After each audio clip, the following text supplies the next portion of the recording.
My name is Taylor Bennett. The day I graduated college should have been the happiest day of my life. A day of celebration, of pride, of looking forward to the future. For me, it was a day that marked a quiet kind of ending, followed by a very public beginning, though the people who needed to see it most didn't know it yet. I had just completed my degree in electrical engineering with honors, something I had worked relentlessly for, sacrificing sleep, social life, and sometimes my own peace of mind. But even as I stood on the stage, the heavy gown a reminder of my achievement, a hollow feeling sat in my stomach because I knew what was coming. My relationship with my family, my parents, and my younger sister, Chloe, had always been transactional at best. For years, I had walked a tightrope, trying to meet their impossibly high, often contradictory,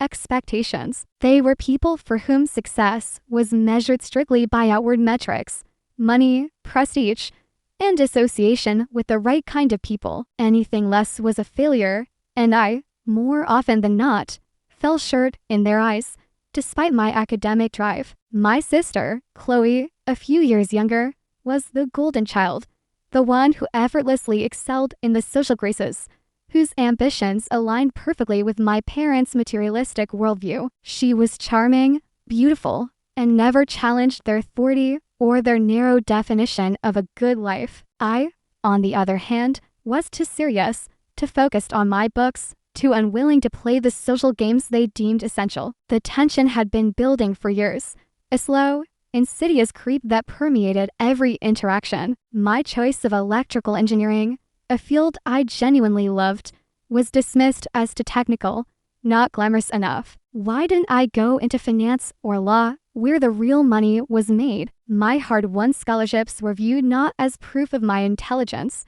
but as an embarrassment, a sign that my parents weren't affluent enough to pay for my tuition outright. Even though they easily could have, every achievement felt minimized, every success tinged with their disapproval. The final straw, the one that broke the camel's back and set my mind firmly a path of quiet separation, happened during my senior year. I had secured a highly competitive internship at a major, innovative tech company, for exceeding the typical entry-level placement. I was ecstatic, finally feeling validated, even if only by my own standards. I called my parents, hoping for a flicker of genuine pride. Instead, my father asked, "Is that the company, or just one of those little startups?" When I explained the company's reputation and the complexity of the work, my mother sighed and said, "Well, it's a start, Taylor, but don't you think you should focus on networking with the real decision makers, the ones who wear tailored suits, not t-shirts?" It was then I realized nothing I did would ever be enough. Their approval was not a goalpost I could reach. It was a mirage designed to keep me running on their treadmill. The deep,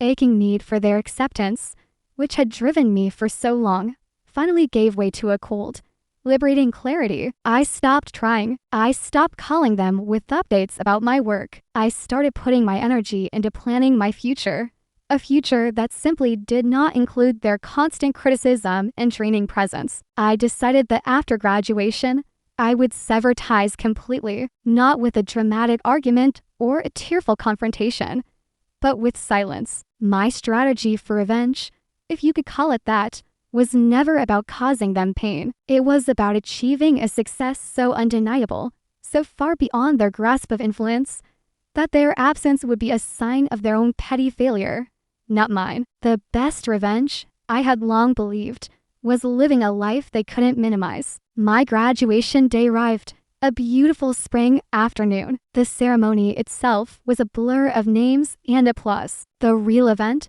the one I dreaded, but had mentally prepared for, was the celebratory dinner my parents insisted on hosting at a very exclusive, ridiculously overpriced downtown restaurant. They had chosen the venue, of course, a place designed to impress their friends, not necessarily to celebrate me. I arrived at the private dining room, wearing the professional, understated dress I had bought with my own internship money. My parents and Chloe were already seated at a large, round table, which felt far too big for the four of us. The atmosphere was immediately unsettling. My mother and father were dressed to the nines, their expressions a mixture of forced formality and something darker, a barely concealed irritation. Chloe, on the other hand, was beaming, her phone already propped up on a small stand, recording. The red light was on, subtle but unmistakable. I remember thinking, even then, as I calmly pulled out a chair, that this was strange. They weren't usually so performative, so overtly documenting a family meal. I greeted them, my voice level, asking about their day. My father simply nodded, not meeting my eye. My mother, however, cleared her throat with an exaggerated theatricality. The conversation that followed was strained, punctuated by my mother's occasional, condescending remarks about my choice of wine or the simplicity of my outfit. I responded with polite, one-sentence answers, refusing to take the bait. I simply ate, watched the clock, and waited for the moment I knew was coming. Then, just as the waiter cleared our main courses, my mother reached into her designer handbag. She pulled out a long, legal-sized envelope, stark white against the dark wood of the table. She slid it across the table toward me, a tight, triumphant smile on her face. "We have a gift for you, Taylor," she announced, her voice pitched perfectly to carry just a little too far, in case the waiter happened to be listening from the door. "A graduation gift from all of us." My father and Chloe watched, their faces mirrors of cruel anticipation. Chloe even leaned forward slightly, adjusting the angle of her phone. I took a deep breath, the subtle click of the recording device loud in my ears. This was it, the moment I had been prepared for, the moment they had orchestrated. I picked up the envelope, feeling the thick, expensive paper between my fingers. I didn't rush. I took my time, running my thumb along the seal before finally tearing it open. Inside, there were several crisp, folded sheets. I unfolded them slowly, deliberately, my eyes scanning the text. It wasn't a contract, or a check, or any kind of financial document. It was a formal, legally drawn-up document, titled in bold letters, Declaration of Disownment. The document was appalling, a testament to their calculated cruelty. It stated, in cold, sterile legal language, that due to my consistent failure to adhere to the family's values, standards, and expectations, and my willful pursuit of a path deemed unsuitable for a family member of our standing, they were formally severing all financial, emotional, and familial ties. It was signed by my mother, my father, and, most painfully, by Chloe. The shock was fleeting, immediately replaced by a profound, almost peaceful stillness. They wanted a reaction. They wanted tears, anger, pleading, a scene for Chloe's phone. They wanted the satisfaction of seeing me broken by their final, ultimate rejection. I looked up, my expression carefully neutral. I met my mother's eyes first, then my father's, and finally, Chloe's. Their faces were a portrait of smug self-righteousness. I took another moment, letting the silence hang heavy. Then, I folded the papers neatly, placed them back in the envelope, and slid it back into my own handbag. I smiled. It wasn't a fake smile. It was a genuine smile of relief and profound gratitude. "Thank you," I said, my voice clear and calm. "This is the most honest gift you've ever given me." My mother's face, which had been set in a triumphant smirk, faltered. My father's eyes narrowed in confusion. Chloe actually frowned, leaning closer to her phone screen, clearly disappointed by the lack of drama. "Excuse me," my mother stammered, clearly thrown off script. "Taylor, do you even understand what you're holding?" "I understand perfectly, Mother," I replied, pushing my chair back slowly. Standing up, "It means I'm finally free. Free from your expectations, free from your judgment, and free from the obligation to ever pretend to care what you think." I reached into my handbag, not to pull out a phone or a return document, but to pull out a small, elegantly wrapped gift box. I placed it gently on a table, sliding it toward my father. "And since we're exchanging documents of closure," I continued, looking directly at my father, who was now staring at me with a mixture of disbelief and annoyance, "I took the liberty of preparing a small gift for you, too. It's a complete, Notarized transfer of my shares in Bennett Industries back to you. I resigned my non-executive board position 3 months ago. But since I acquired those shares with my own research earnings and personal savings years ago, I had to wait until now to complete the full paperwork. Consider it the final severing of all ties. I wouldn't want my unsuitable life to tarnish your corporate image. Bennett Industries was my father's manufacturing company, a mid-sized but highly successful venture. The small percentage of shares I had purchased over the years, carefully, quietly, were a point of pride for me, a small financial foothold. It was a purely symbolic, insignificant portion, but he hated the idea that I held any power, no matter how small. Seeing the notarized, signed transfer papers in the box was a shock to them because I had never discussed or hinted at selling them. It was a complete surprise. I didn't wait for them to respond, didn't give them a chance to calculate the meaning of what I'd just done. I simply turned it and walked away. My exit was silent, my steps measured and calm. I didn't look back at my mother's open-mouthed astonishment, or my father's dawning fury, or Chloe's drop phone. I just walked out of the private room, through the elegant restaurant lobby, and out into the cool evening air. I got into the car I had pre-booked, a nice one, a little indulgence I allowed myself, and the driver immediately pulled away. As the city lights blurred past the window, I didn't cry. I didn't rage. I felt an exhilarating, intoxicating lightness. They had tried to banish me, but in doing so, they had given me the one thing I couldn't buy: permission to be myself, completely and utterly, without guilt. The document of disownment sat heavy in my purse, a tangible reminder of their final, desperate grasp for control. It was over, but my story, the real story, was only just beginning. What they didn't know, what they couldn't possibly imagine, was that the quiet, studious daughter they had just rejected had spent the last year meticulously building a life they would one day envy, a life built on her own terms, completely independent of their suffocating influence and wealth. They thought they were giving me a punishment. They were actually giving me a clean slate. And the best part, the reason I could walk away so calmly, so easily, was because I had already secured the job of my dreams. The kind of job that would make their carefully crafted business world look like a backyard lemonade stand. The job that was due to be announced publicly in just 2 days. A job that would put my name not just in a press release, but on a pedestal, right where they had always wanted to be. My calm revenge had been planned for months, and the disownment papers were merely the ribbon on the gift.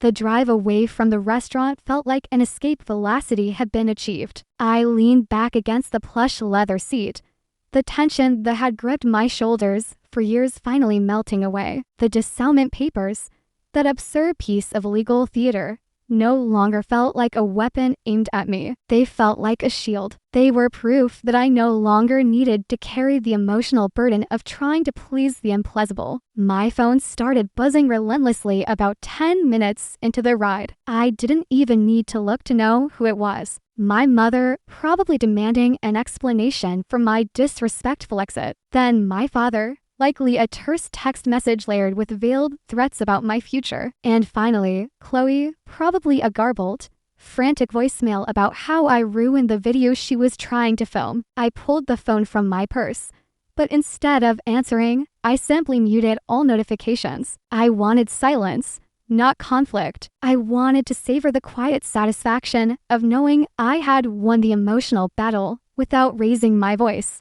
They wanted drama. I gave them composure. They expected tears. I delivered finality. I had learned long ago that reacting to their provocations only gave them power. My parents were masters of manipulation, experts at using guilt and criticism as tools to keep me tethered to their control. My calm acceptance of the disownment was the single most powerful thing I could have done, because it robbed them of their intended outcome: my public humiliation and subsequent begging for forgiveness. When I arrived at my small, quiet apartment, the place felt different. It was no longer a temporary space I was passing through.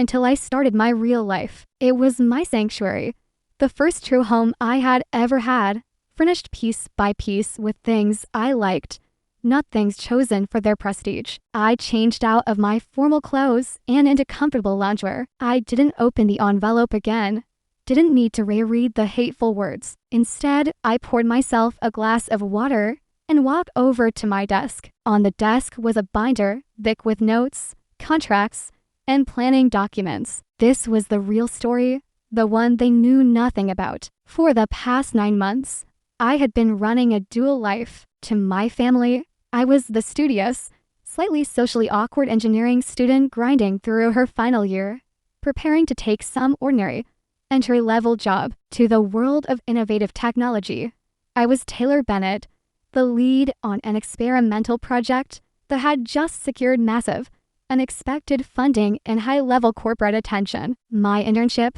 the one my parents had dismissed as a little startup, was actually at a highly specialized division of Meridian Dynamics, a global powerhouse in sustainable energy systems. During my time there, I wasn't just fetching coffee. I was working on a revolutionary algorithm for optimizing solar grid efficiency. It was cutting-edge work, highly complex, and intensely rewarding. I was good at it, better than good, actually. My supervisor, Dr. Elena Ramirez, a brilliant and notoriously demanding scientist, recognized my dedication and quiet capability immediately. Midway through the internship, Dr. Ramirez pulled me aside. She told me the company was forming a new, extremely high-priority subsidiary focused entirely on rolling out the next generation of power grid technology, and she was going to be the founding CEO. She needed a chief technology officer, someone with deep technical knowledge who also understood the business implications,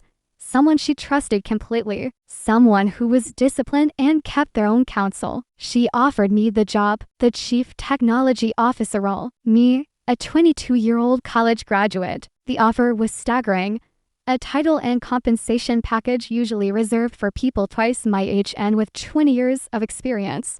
Dr. Ramirez didn't care about age. She cared about results. She had seen my results. The process of accepting the offer, negotiating the details, and preparing for the subsidiary's public launch had been a study in secrecy. I signed a non-disclosure agreement that would make a spy blush. The subsidiary's launch date was scheduled to coincide with my graduation week, and the name of the CTO was to be kept under wraps until the final announcement at the company's annual shareholder summit, which was in exactly 48 hours. My parents, blinded by their own snobbery and obsession with names they recognized, had never bothered to look past the local headlines that mentioned my internship location. They didn't know the internal structure of Meridian Dynamics. They only saw a company that wasn't old money like theirs. Their arrogance had created a blind spot the size of a mountain, and I walked right through it. I spent the next day, the day after the Disownment dinner, working from my apartment, finalizing the presentation slides for the summit. It was a strange kind of calm. No need to call home. No need to answer invasive questions about my plans. No dread about the next family gathering. I was finally operating in a space of pure, unadulterated focus. That evening, I received one last communication, a text message from Chloe. It wasn't the usual catty remark. It was a single, slightly fearful question. Did you really give Dad the shares back? Why? I almost smiled. The shares, though small in value, were the first thing in my adult life that I had fully acquired and controlled without their help. By giving them back, I wasn't sacrificing wealth. I was severing the final threat of financial linkage. It was a declaration: you have nothing I need, and nothing I want, not even what I earned. I simply replied, because I don't need the baggage, Chloe, good luck. And then I blocked her number, along with my parents' numbers and all their associated email addresses. The final, definitive cut. Silence descended, deep and satisfying. The day of the shareholder summit arrived. It was held in a massive, glittering convention center, a gathering of the global tech and financial elite. I was there hours early, nervous, yes, but also acutely aware that this was not just a career milestone. It was the final, triumphant flourish of my quiet revenge. I was dressed in a sleek, tailored suit, looking every bit the high-powered executive, Dr. Ramirez, or Elena as she insisted I call her now, met me backstage. She was beaming. "Ready, Taylor?" she asked, adjusting my tie. "As I'll ever be, Elena," I replied, my voice slightly dry. "Remember," she said, her eyes intense, "your knowledge is your power. Your youth is your strength. Go out there and own the stage." What I hadn't known until that morning was that my parents and father's company, Bennett Industries, were deeply involved in a potential acquisition deal that hinged on securing a supply contract with Meridian Dynamics. They had been invited to the summit not as guests of honor, but as supplicants, waiting in the wings, hoping to impress the leadership. As Elena and I walked toward the stage entrance, I caught a glimpse of the auditorium through a crack in the curtain. The hall was packed, and there, sitting in one of the middle sections, close enough to the all that I couldn't miss them, were my parents and my father's head of legal affairs. They were looking round anxiously, clearly trying to spot the important people. They were dressed in their best, radiating the desperate need for validation that defined their lives. They looked stressed, small, and completely unaware that the person who held the key to their entire corporate future was about to walk onto the stage. I took a final, steadying breath. This wasn't about rubbing their noses in it. It was about demonstrating the caliber of the person they had so casually discarded, the person they had deemed unworthy of their name. The music swelled, and the lights dimmed. Eleanor walked onto the stage first, receiving a thunderous applause. She spent a solid 10 minutes detailing the incredible growth of Meridian Dynamics and the urgent need for a new green energy strategy. She was a masterful speaker, building the suspense until the atmosphere was buzzing with anticipation. Then, she got to the pivot point, and now, Eleanor announced, her voice ringing through the auditorium, "We move to the future, to the launch of Apex Grid Solutions. This subsidiary represents the most significant investment this company has ever made in innovation, and the key to its success is the technology and the leadership." She paused, letting the silence draw out. I could feel the energy of the crowd. "I am proud to announce the Apex Grid Solutions will be led by a team of the brightest minds in the industry, and our Chief Technology Officer, the person who designed the core technology that will power this venture, is someone whose genius and quiet discipline is truly unparalleled. She is an engineer of the highest order, a visionary who just completed her undergraduate degree with honors. Ladies and gentlemen, please join me in welcoming the co-founder and Chief Technology Officer of Apex Grid Solutions." I walked onto the stage just as the spotlight snapped onto me. The applause was immediate and deafening. I felt a surge of adrenaline, but my face remained a mask of professional composure. As I approached the podium, I glanced out over the crowd. I didn't have to search for my parents. They were frozen, their faces pale, staring up at me. Their eyes were wide, a silent scream of utter, catastrophic realization. My mother's hand was clamped over her mouth. My father's jaw was slack, his polished corporate facade utterly shattered. They weren't seeing their disgraced daughter. They were seeing Taylor Bennett, the executive, the visionary, the CEO's right hand, whose name was now synonymous with the future of a multi-billion-dollar corporation they desperately needed to align with. I had always known this moment would come, but seeing the shock, the genuine, bone-deep terror in their eyes, knowing that they had willingly, proudly severed all ties with the one person who could have saved their company, was a form of justice far sweeter than any shouting match could ever provide. They had disowned a failure. They were now staring at a triumph they could no longer claim. The CEO had just called my name, and they had frozen, because they realized, with sickening clarity, what they had truly lost.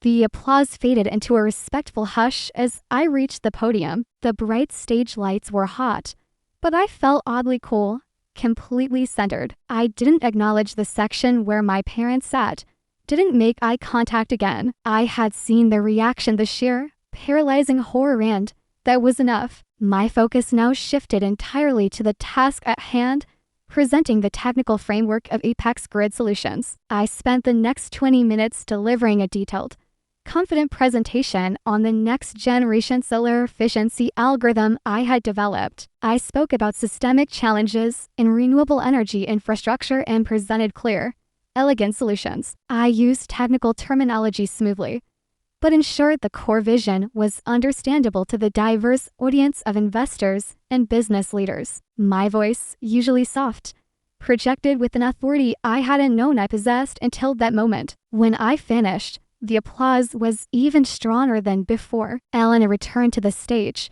placing a congratulatory hand on my shoulder. "You see, gentlemen and ladies," she addressed the crowd with a knowing smile. "This is what happens when you prioritize brilliance over seniority. Taylor is the future, and we are fortunate to have her leading the charge." The summit broke for a short networking lunch immediately afterward. This was the moment the business world truly clicked into motion. As the CTO, I was suddenly the most sought-after person in the room. I was surrounded almost instantly by executives, venture capitalists, and journalists, all eager to shake my hand, exchange cards, and pitch potential partnerships. I handled the flood of attention with professional grace, deflecting flattery and steering conversations back to the technology. I felt a tremendous sense of empowerment. These were the real decision makers my mother had always wanted me to network with, the ones in the tailored suits, and they were coming to me. Meanwhile, I could sense the turmoil swirling around my father. While I was holding court with the CEO of a major utilities provider,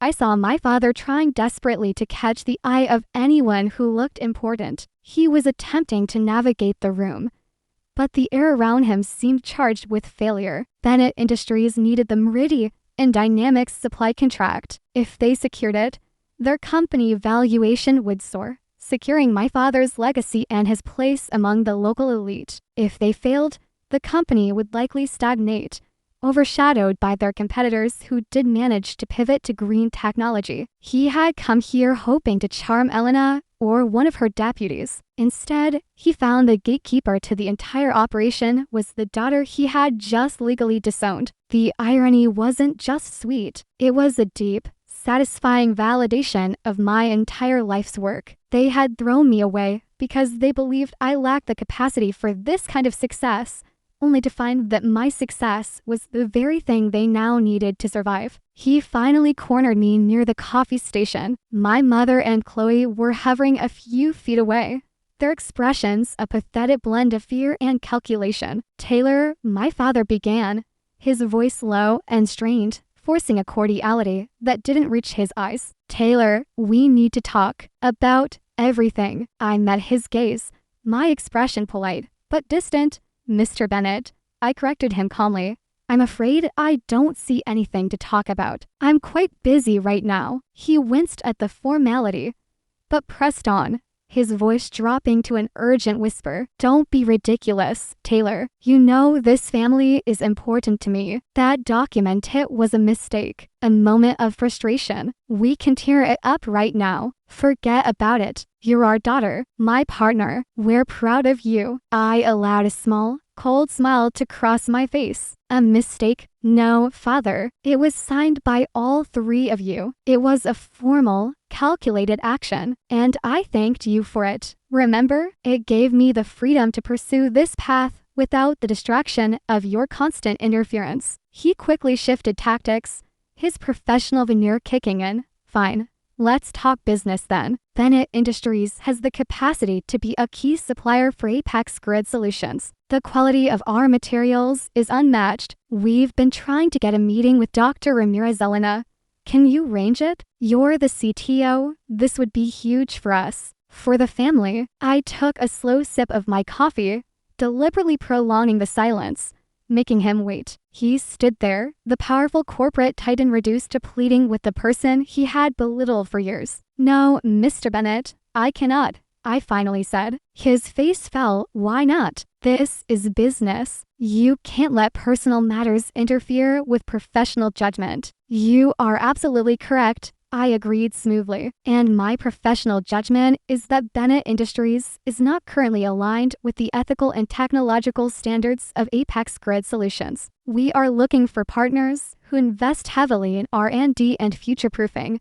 not those who rely solely outdated networks and connections. Your company's recent performance shows a distinct lack of innovation. I paused, letting the criticism sink in. Furthermore, I continued, my voice low and firm, the company you run is currently under review by several regulatory bodies regarding labor practices. Apex Grid Solutions is built on principles of sustainability and ethical sourcing. Your current profile simply doesn't meet our criteria for partnership. I will not compromise the integrity of this company or my own reputation by associating us with a firm that shows such a severe lack of foresight and ethical commitment. He started to sputter, a mixture of outrage and panic. That's ridiculous. Those are just rumors. You can't possibly blackball us because of some tabloid gossip. It's not gossip, Father. It's public record. And I am not blackballing you. I am simply applying the highest standards to the selection process. Standards that, funnily enough, you taught me to value when it came to corporate success. I turned, ready to walk away, when my mother stepped forward, her eyes suddenly welling up. Taylor, please, she begged, her voice shaky, performing the role of the distraught mother flawlessly. Don't do this. We love you. We are so proud. That letter was just, we didn't mean it. We didn't know you were capable of this. Come home. We'll celebrate properly. Forget that dinner. Please, sweetheart. Don't let a piece of paper ruin your relationship with your family. I looked at her, and for the first time, I felt nothing. No hurt, no anger, just a profound sense of disappointment in her predictable performance. Mother, I said, keeping my voice soft, you signed that document. You documented the moment, didn't you, Chloe? You made it clear, publicly and legally, that you wanted me out, and you did it for entertainment, because you found my despair amusing. I leaned in slightly, my voice dropping so only the three of them could hear. I didn't let a piece of paper ruin our relationship. You did, and I accepted the consequences with grace. That paper is the best gift you ever gave me, because it absolved me of the duty to ever pretend I cared about your opinion again. I took a final step back. Now, if you'll excuse me, I have a partnership meeting with a company that actually meets my standards. I wish you all the best in your future endeavors. But my future endeavors no longer include any of you. And with that, I turned and walked toward the conference room, leaving them standing alone, isolated in the buzzing crowd of successful people who would never give them the time of day, much less a crucial contract. The resolution was not a grand explosion, but a quiet, sustained implosion of their arrogance. They didn't lose money directly because of me. They lost the opportunity for immense, vital gain, an opportunity that was snatched away by the exact person they had proudly cast aside. They had lost their leverage, their validation, and their access to the future. My revenge was complete. It wasn't fueled by anger, but by competence and self-respect. I had used their unruled success, standards, and legal finality to secure my freedom and demonstrate my true worth. The Disownment papers now sit framed on a shelf in my office are permanent. Silent reminder of why I never need anyone's permission to succeed. Thank you for joining me for this story of quiet strategy and ultimate vindication. Taylor's journey shows us that sometimes the most powerful revenge is not a confrontation, but simply achieving a success so vast that the people who doubted you can no longer reach you. If this story resonated with you, if you appreciate the power of calm, calculated revenge, please take a moment to like this video. Share it with a friend who understands that silence can often be the loudest answer. And of course, subscribe to my Calm Revenge for more stories about justice served through success and resilience. Your support helps me keep telling these powerful tales. Until next time, stay calm and plan wisely.